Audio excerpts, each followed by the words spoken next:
First time Excel के अंदर Google translator बनाया गया है। देखो, जैसे टारगेट लैंग्वेज कोड के अंदर तुम चेंज कर रहे हो तो ट्रांसलेट लैंग्वेज चेंज हो रहा है। गूगल ट्रांसलेटर कैसे बनाता है वो हम अभी देखेंगे।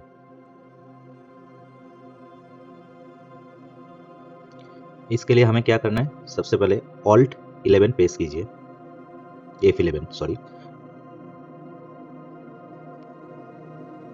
तो इसके अंदर एक कोड मैंने पेस्ट कर दिया। अभी उसको इन डिटेल्स में मैं बता रहा हूँ क्या करना है।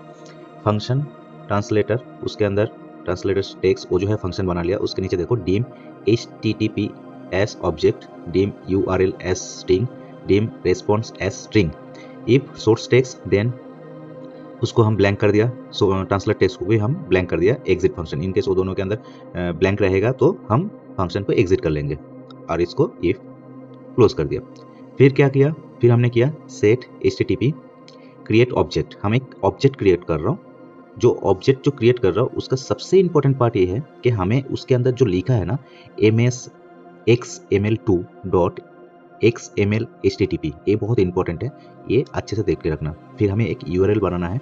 जो URL डायरेक्टली हम एक्सेल के अंदर बनाएंगे, बट वो जो गूगल पे ट्रांसलेट कर रहा है ना, हमने जो ट्रांसलेट के हिसाब से देखा है वही चीज़ इसी जगह पे मेंटेन हो रहा है। तो इसको अच्छे से देख लेना कि कहाँ पे क्या डालना है।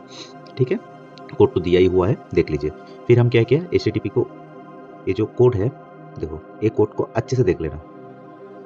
ओके, देख लिया, ये कोड को उस हिसाब से करना। उसके बाद हमने क्या किया, HTTP डॉट ओपन किया, फिर उसको URL फॉल्स करके उसको सेंड कर दिया। रिस्पॉन्स में जो टेक्स्ट रिस्पॉन्स आया उसको आना है, आ गया। उसके बाद हम उसको स्प्लिट करके, जो स्प्लिट का फंक्शन है उसको हमने कॉल किया है। कॉल करने के बाद एन फंक्शन हमने कंप्लीट कर दिया। देखा, ये जो है हमने कॉल कर दिया।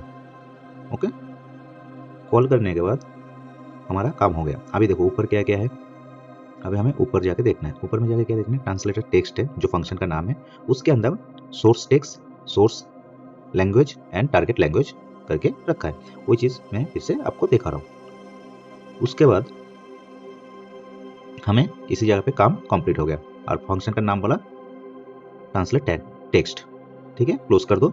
उसके बाद आके हमें डी कॉलम में अभी हमारा मेन काम है। D2 में जाके हमें इक्वल टू देके, जो हमने फंक्शन दिया देखो वो फंक्शन आ गया एक्सेल में। ठीक है, ये फंक्शन नहीं लिखोगे तो नहीं रहेगा। तो ट्रांसलेट टेक्स्ट के अंदर सबसे पहले हमें सोर्स टेक्स्ट कमा देके, जैसे जैसे हमने फंक्शन बनाया वैसे वैसे ही source text code and target language code देने के बाद एंटर मार दो। देखो आ गया, हो गया, हमने गूगल ट्रांसलेटर भी बना लिया एक्सेल के अंदर। सो ऐसे ही आप अभी जैसे जैसे टारगेट लैंग्वेज चेंज करते रहोगे वो होते रहेगा। तो इससे पहले शायद ये नहीं था, फर्स्ट टाइम मैंने देखा, VBA के थ्रू ये किया है मैंने। तो आप लोगों को ये अच्छा लगा तो मुझे कमेंट कर दीजिए, और बहुत ही अच्छा लगा तो सब्सक्राइब कर दीजिए। Thank you for watching.